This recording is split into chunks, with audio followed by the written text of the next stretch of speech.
Iniziativa del Club Rotary dell'area Acragas a Siculiana, Gaetano Ravanà.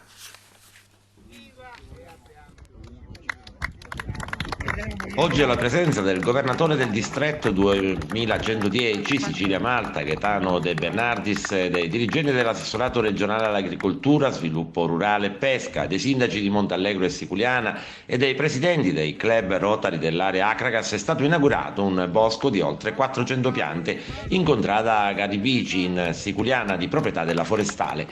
Questa iniziativa, promossa e realizzata dai club Rotary della provincia agrigentina, fa parte di un progetto che vede coinvolti tutti i club del distretto 2110 Sicilia e Malta, che sta vedendo la piantumazione di oltre 4.000 alberi in tutto il territorio della Sicilia e che il Rotary fa dono alla regione. Il coordinatore d'area Serafino Mazzotta e tutti i presidenti dei Rotary Club di Agrigento, Aragona, Bivona, Canicattì, Licata, Menfi, Ribera e Sciacca hanno voluto ringraziare i dirigenti della Forestale per l'ottima riuscita dell'iniziativa.